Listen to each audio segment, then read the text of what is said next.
Oh my god!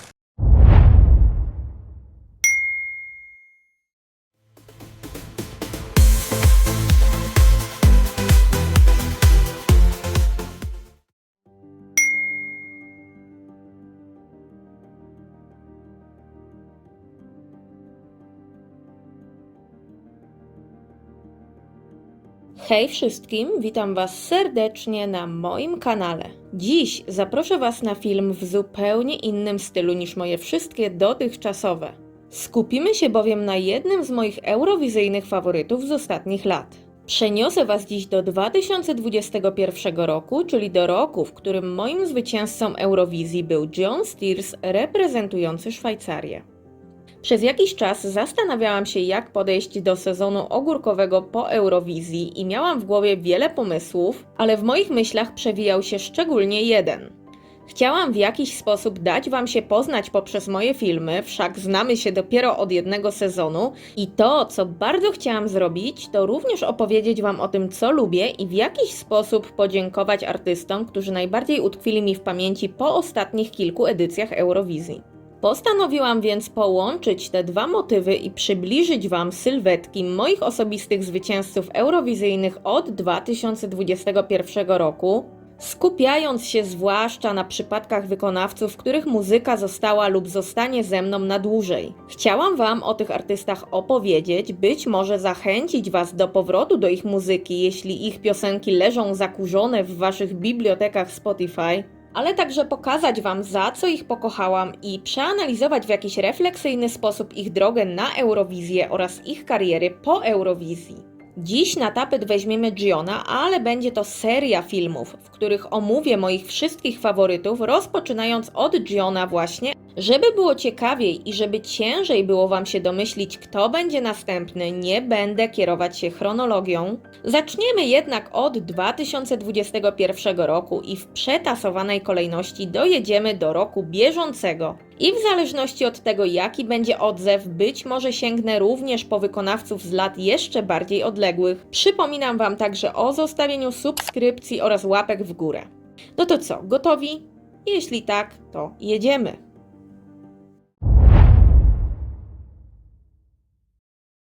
John urodził się 29 czerwca 1998 roku i pochodzi z przeważająco francuskojęzycznego kantonu Fryburga, a przyszedł na świat jako jeden z dwóch synów albańsko-kosowskich imigrantów. Uściślając, jego ojciec jest Albańczykiem z Kosowa, a matka Albanką. Mówię o tym m.in. dlatego, że pochodzenie Giona i tło narodowościowe jego rodziny jest o tyle znaczące, że znajduje realne odzwierciedlenie również w jego muzyce. Od dzieciństwa Gion wykazywał zainteresowanie muzyką, o czym świadczyć może fakt, że jego pseudonim artystyczny nawiązuje do czasów dziecięcych, kiedy to dziadek zaledwie 9-letniego Giona do łez wzruszył się po wykonaniu przez wnuka piosenki Elvisa Presleya pod tytułem Can't Help Falling in Love with You. De Condoy Belle de Notre-Dame de Paris. Wauw, Belle, had het verteten? Belle, cet homme qu'on dirait inventé pour une fille de joie, une fille de rien, semble soudain porter la croix du genre humain. Aline Bérit. Już jako mały chłopak Gion próbował przebić się do świata muzyki. Mając zaledwie 12 lat, zajął 3. miejsce w albańskiej wersji programu Mam Talent.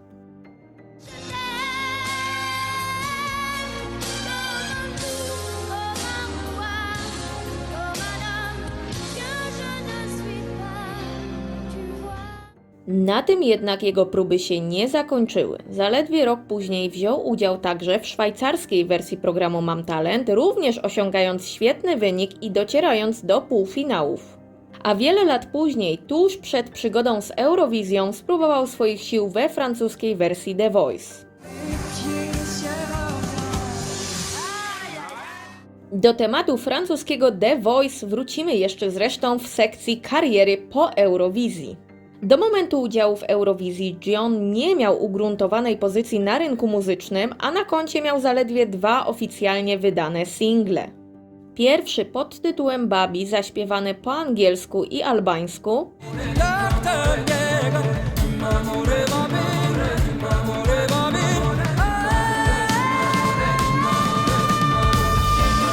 oraz wydany w tym samym roku, 2018, drugi singiel pod tytułem Back in Light. Z pewnością nie można było mówić wtedy jeszcze o jakiejkolwiek artystycznej rozpoznawalności, ale już na tamtym etapie John zaczął na poważnie kształtować swój styl muzyczny i to, w którą stronę chciałby pójść. Jego pierwsze piosenki nie odbiegają bowiem stylistyką od tego, co tworzył później.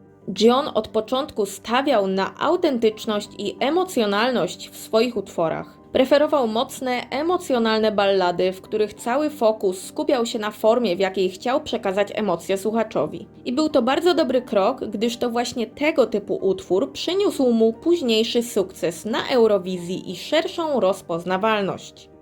Tutaj wtrącę swoją osobistą refleksję, która będzie jednak nawiązywała do wstępnego przedstawienia Wam postaci Johna. Generalnie jest to po prostu artysta, który zdaje się mieć w sobie gigantyczne pokłady wyczucia względem różnej sztuki, ponieważ sam John mówi, że muzyka nie jest jedyną formą artystyczną, która go interesuje. Jak sam mówi, uwielbia też kino, teatr, chętnie odwiedza muzea, galerie sztuki. I to faktycznie widać w sposobie, w jaki wizualnie tworzy treści związane ze swoją muzyką. Na przykład w nieszablonowych teledyskach, w jego stylu ubierania, który czasem sam w sobie nawiązuje do dzieł sztuki, w jego tekstach piosenek oraz na samej scenie czy jego wizerunku. Zdecydowanie widać, że wszystko co robi ma głębię, sens lub jakieś nawiązanie do jego doświadczeń.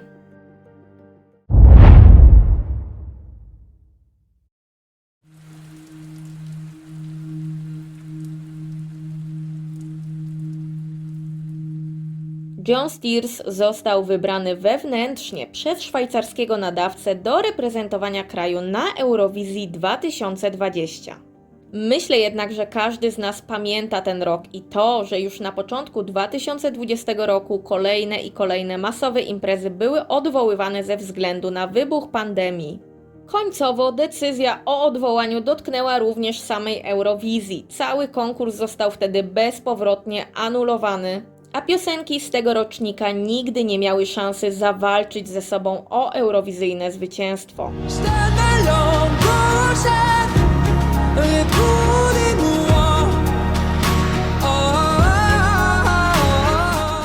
Nigdy już nie dowiemy się, kto wygrałby wtedy Eurowizję, wiemy jednak, że jednym z faworytów do zwycięstwa przed odwołaniem konkursu był m.in. właśnie John Steers. Czy końcowo walczyłby o zwycięstwo na przykład z Diodato z Włoch lub Derup z Litwy, którzy także byli wówczas faworytami do zwycięstwa?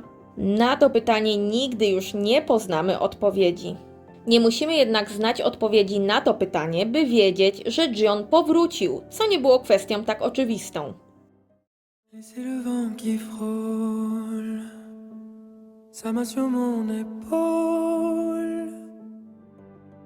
Konkurs miał bowiem odbyć się normalnie w kolejnym roku, 2021, ale to od poszczególnych nadawców zależało, czy dadzą szansę wybranym wcześniej artystom, czy wybiorą od nowa. Wielu artystów wybrano ponownie, niemało było jednak przypadków wykonawców, którzy zostali przez nadawców porzuceni, co skutkowało wyborem zupełnie innego reprezentanta na 2021 rok. SRF, czyli szwajcarski nadawca, nie zrezygnował jednak z Johna, który otrzymał drugą szansę i dzięki temu rok później mogliśmy usłyszeć w Rotterdamie jego utwór Tout l'univers.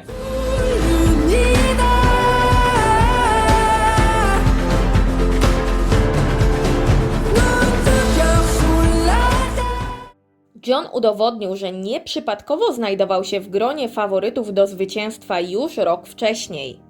Gdy tylko jego nowa eurowizyjna propozycja Tout l'univers ujrzała światło dzienne, praktycznie od razu znalazła się w gronie pretendentów do wygrania całej Eurowizji. Na różnych etapach sezonu zakłady bukmacherskie wahały się, John cały czas był jednak poważnie brany pod uwagę jako kandydat do zwycięstwa i do samego końca zwycięstwo Szwajcarii było dość realnym scenariuszem.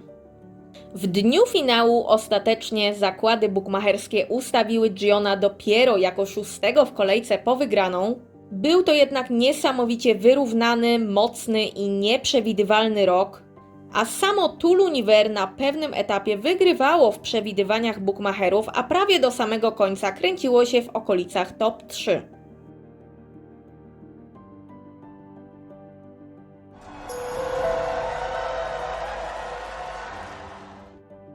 W tej chwili musimy zatrzymać się i powiedzieć parę słów o samej piosence.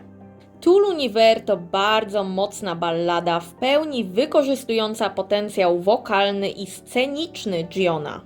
Dzięki jej budowie mógł on pokazać swoją charyzmę poprzez silne emocje, które towarzyszyły mu przy wykonywaniu piosenki, dzięki czemu dużym plusem wykonania jej była jego autentyczność. Nie bez znaczenia jest tutaj także tekst utworu, który opowiada o cyklu życia każdego z nas. Sam John wyjaśnia, że jego piosenka ma nieść nadzieję i jest to utwór z pozytywnym tłem. Parafrazując jego słowa, sami dla siebie możemy zrobić więcej niż nam się wydaje, jeśli podejdziemy do samych siebie z odpowiednią troską.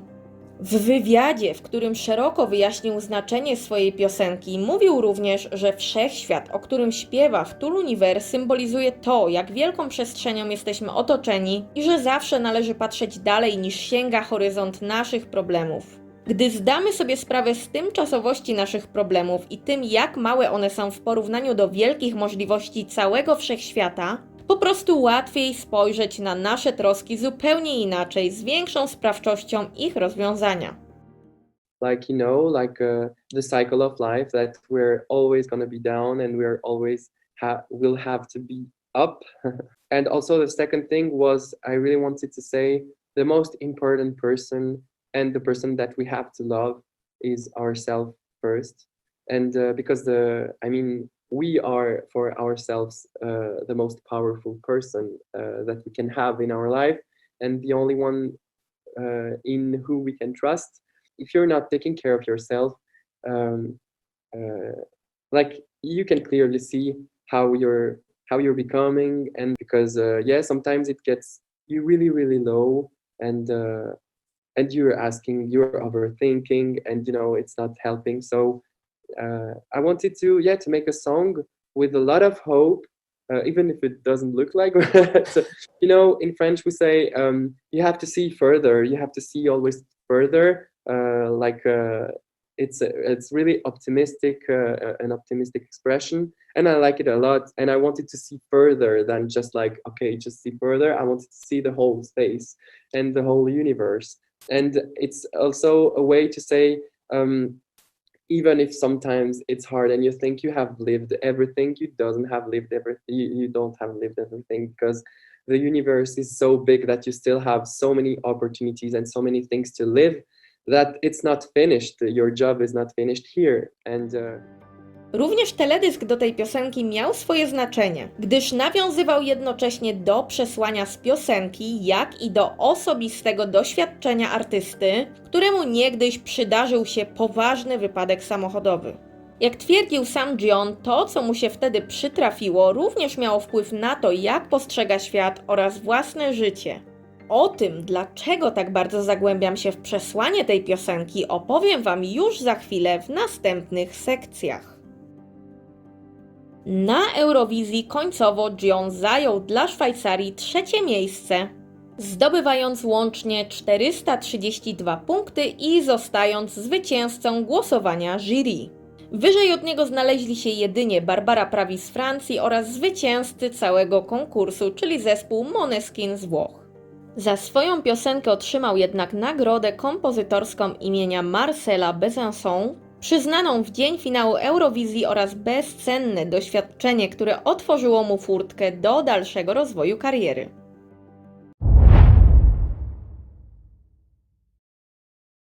Do końca roku 2021 Gion nie wydał żadnego nowego utworu solo, pracował jednak nad singlem, który ukazał się już w styczniu 2022 roku. W listopadzie 2021 roku Gion pojawił się jednak gościnnie w piosence Arileny Ary, która miała reprezentować Albanię na anulowanej Eurowizji 2020, Ale w przeciwieństwie do Giona, Ari-Lena nie otrzymała jednak ponownej szansy na występ rok później. W duecie z Gionem wydała ona utwór pod tytułem Dance Me. Danse avec moi toute la nuit. Druga połowa roku 2021 była dla Giona swojego rodzaju przełomem, mimo jedynie gościnnego udziału w piosence innej artystki, ponieważ zdobył on nagrodę MTV dla najlepszego wykonawcy ze Szwajcarii.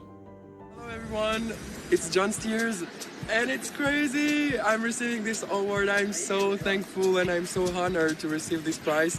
It wouldn't have been possible without your help, your support and your votes. So thank you so much for everything and it's just the beginning of a long story, I promise. Bye bye. Jako ciekawostkę mogę powiedzieć Wam, że w głosowaniu uczestniczyli wtedy fani, a głosy były nielimitowane i do dziś pamiętam, jak wraz z innymi fanami Giona staraliśmy się, aby miał jak najwięcej głosów. Nie wiem, co porabiają dziś te osoby, większość z nich była zresztą rozsiana po całej Europie, więc zapewne nie oglądają tego filmu, ale jeśli jakimś cudem ktoś taki się tutaj znajdzie, to pozdrawiam ciepło. Tak jak obiecałam wcześniej, w tym momencie musimy także wrócić do tematu francuskiego The Voice. Jesienią 2021 roku Gion wziął bowiem udział we francuskiej edycji The Voice All Stars, czyli w edycji specjalnej The Voice, która zrzesza uczestników poprzednich edycji programu.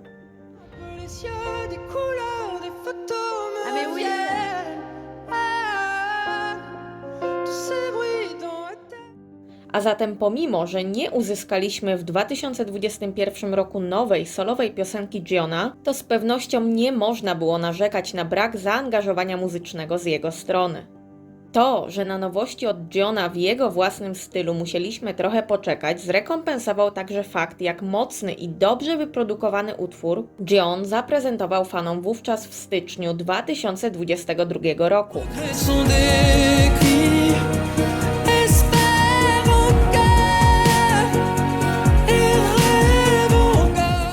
Utwór pod tytułem Silhouette został napisany przez wcześniejszego zwycięzcę Eurowizji, Duncana Lorenza, a ciekawostką może być fakt, że w jego tworzeniu uczestniczył też ceniony na arenie międzynarodowej polski producent muzyczny, kompozytor i twórca muzyki Mikołaj Trybulec, bardziej znany jako Trips.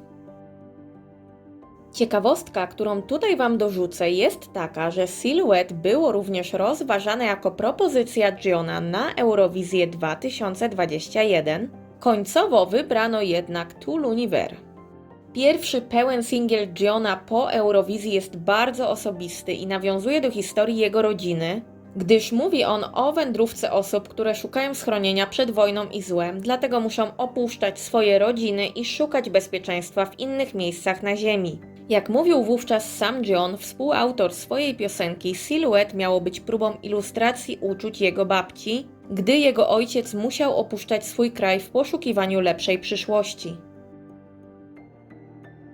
Rok 2022 w karierze Giona był jednak względnie spokojny i nie obfitował w dużą ilość nowej muzyki, gdyż dopiero pod koniec 2022 roku Gion wydał kolejny singiel pod tytułem Pure.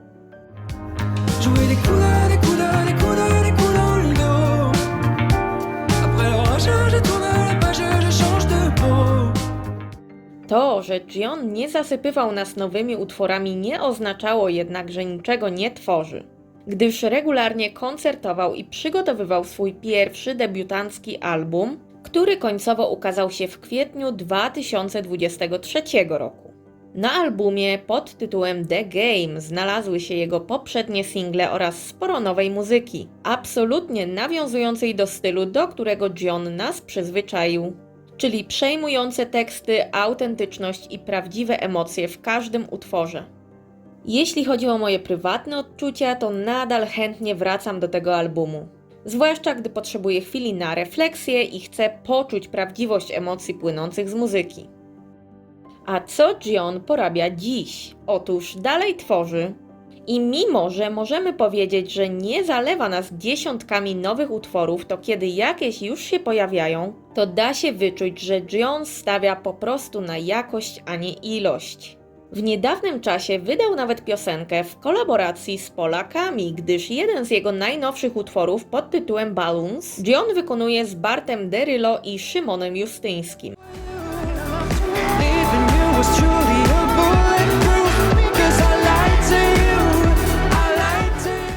Najnowszą historię swojej kariery John tworzył zresztą całkiem niedawno na naszych oczach, występując na Eurowizji 2025 jako Interval Act. Raz w ramach hołdu dla artystów z 2020 roku i ich nigdy nie wykonanych na Eurowizji piosenek wykonał swoje Réponds de moi, a później w finale zaśpiewał swoje Tout l'univers 2021 roku.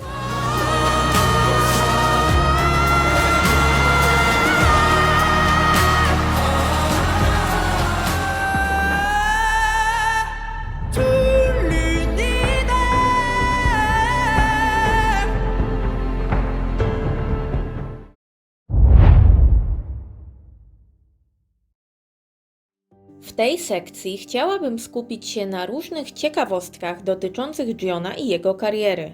Jest kilka takich kwestii, które chciałam poruszyć luźno w ramach dodatkowych informacji. Dlatego teraz wspomnę Wam o kilku ciekawych faktach dotyczących naszego dzisiejszego bohatera. Niewiele brakowało, abyśmy zobaczyli Johna na Eurowizji, ale niekoniecznie jako reprezentanta Szwajcarii. Rozważał wzięcie udziału we francuskich preselekcjach, czyli Destination Eurovision. Jeszcze bliżej było do tego, by John został reprezentantem Albanii. Tu historia odrobinę się jednak skomplikowała. W 2020 roku albański nadawca zaprosił Johna do wzięcia udziału w albańskich preselekcjach festiwali Ikenges. W momencie, gdy przyjął on zaproszenie i był gotów wziąć udział w festiwalu, okazało się, że niestety jest już za późno. Ta historia ma jeszcze więcej zawiłości, ale myślę, że nie ma sensu wchodzić tu w szczegóły zbyt głęboko, gdyż końcowo cała Eurowizja i tak się nie odbyła. Kolejną ciekawostką jest, że pomimo, że John od dzieciństwa interesował się muzyką, to częściowo było to dziełem przypadku. Wspomina on, że chodząc do szkoły jako młody chłopiec, wszyscy jego koledzy mieli jakieś hobby, więc i on chciał jakieś mieć. Próbował różnych rzeczy od karate do futbolu, ale ostatecznie wybrał muzykę i zaczął uczyć się gry na fortepianie. Pomimo, że John chętnie odwołuje się do swojego pochodzenia tworząc muzykę, to ważniejsze są dla niego jego osobiste doświadczenia, a jego mieszane pochodzenie jest jedynie środkiem przekazu, który nie jest jednak najważniejszy. Sam John mówi, że jego korzenie nie są najistotniejsze i nie definiują go jako człowieka. Mimo, że Johna znamy przede wszystkim jako solistę, przez jakiś czas występował on także jako część zespołu John Steers and the Weeping Willows. Grupa wspomagała Johna głównie na koncertach. Istnieje także angielska wersja Tout l'univers i jest to piosenka pod tytułem Ground Zero. Ekipa Johna rozważała wystawienie właśnie angielskiej wersji Tout l'univers w 2021 roku. Utwór ten nigdy nie został jednak oficjalnie wydany. W cytowanym przeze mnie wcześniej wywiadzie John włączył fragment angielskiej wersji swojej piosenki. So that's actually the really first version we recorded, and it's in English, so it's different. Let it all unfold. Without a hand to hold, all corners of my mind. There is no room to hide in the end where I begin. Nothing but dust and seeds to rise above and grow. I have to let you go. I love it when your echoes come to life. But heart has made a ruin of my life.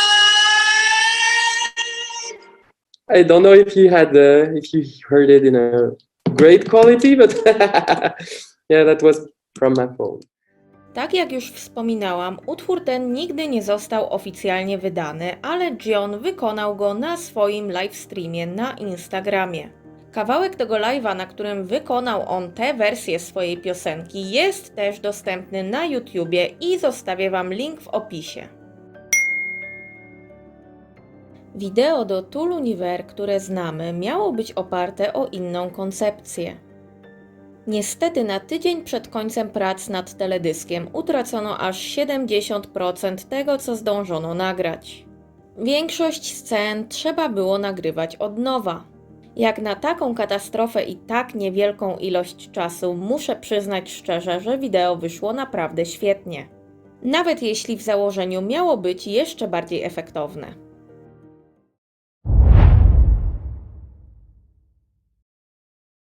W tej sekcji skupię się głównie na moich osobistych odczuciach, subiektywnej opinii, ponieważ chciałabym wyjaśnić Wam, co urzekło mnie w muzyce naszego dzisiejszego bohatera i dlaczego do dziś towarzyszy mi ona w życiu. Od samego początku, już w 2020 roku, gdy tylko usłyszałam piosenkę Réponds de moi, wiedziałam, że emocje płynące z muzyki Johna są mi bliskie. Prawdziwym przełomem była dla mnie jednak jego piosenka z 2021 roku, czyli Tout l'univers. Muzycznie, gdyby pozbawić jej jakiegokolwiek tła emocjonalnego, obydwie piosenki uważam za tak samo świetne, a jednak Tout l'univers ma dla mnie znaczenie bardzo osobiste. Nie zagłębiając się zbyt głęboko w szczegóły mojego życia prywatnego, muszę powiedzieć, że przesłanie z Tout l'univers trafiło do mnie z niesamowitą siłą i w tamtym czasie było dokładnie tym, czego potrzebowałam.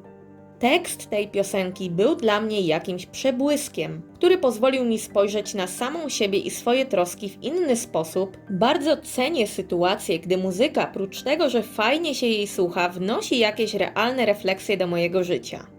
Takich przypadków nie ma może dużo, pomimo że na świecie istnieje wiele piosenek z refleksyjnymi przesłaniami, ale czasem jest tak, że to jedno konkretne trafia właśnie do Ciebie. I to był taki przypadek. Niesamowicie doceniam także autentyczność samego Johna w tym, co tworzy. I możliwe, że to właśnie dlatego odebrałam jego piosenki w sposób pozwalający mi na różne refleksje. Nie musi nikogo udawać, nie tworzy swojej muzyki zgodnie z jakimś kluczem czy wyłącznie pod obowiązujące trendy. On po prostu przekazuje ludziom emocje i przemyślenia.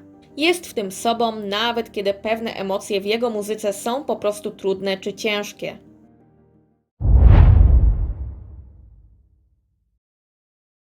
Ta sekcja będzie miała zapewne więcej sensu, gdy opowiem już o pozostałych faworytach i artystach eurowizyjnych z ostatnich lat, których muzyka została lub zostanie ze mną na dłużej. Ale już w tej chwili mogę pokusić się o stwierdzenie, że Johna na pewno łączy z innymi niezwykła oryginalność. Choć w innym stylu niż u tych, o których opowiem w następnych filmach, gdyż już teraz mogę zdradzić Wam, że możecie spodziewać się totalnej dziczy i przeróżnych gatunków i artystów. To, co przychodzi mi na myśl, gdy myślę o Johnie i wszystkich tych, o których filmy pojawią się wkrótce, to też pewien wspólny mianownik. A dokładniej przełamywanie pewnych schematów, barier, zejście z utartych ścieżek i nie bycie produktem, ale stworzenie czegoś nietypowego i innego. John w nietypowy sposób potrafił poruszyć publikę i pokazać swoje emocje i prawdziwego siebie. A to zdecydowanie łączy go z tymi, o których usłyszycie ode mnie wkrótce. I faktycznie, oryginalność i autentyczność jest czymś, co bardzo często mnie przekonuje.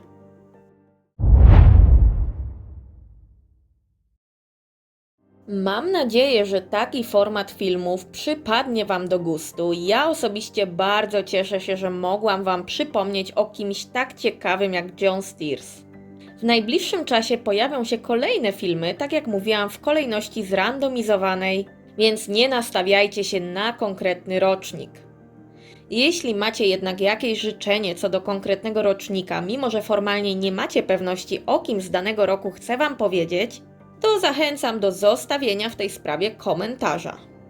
I oczywiście obowiązkowo dajcie mi znać, co myślicie zarówno o mojej nowej serii na kanale, jak i o Johnie. Czy słuchacie go do dziś, czy wracacie do jego piosenek eurowizyjnych, czy lubicie jakieś inne jego utwory? Chętnie poczytam wszelkie Wasze komentarze. A tymczasem serdecznie dziękuję Wam za obejrzenie tego filmu. Nie zapomnijcie o łapkach w górę i subskrypcjach. Trzymajcie się, do zobaczenia wkrótce.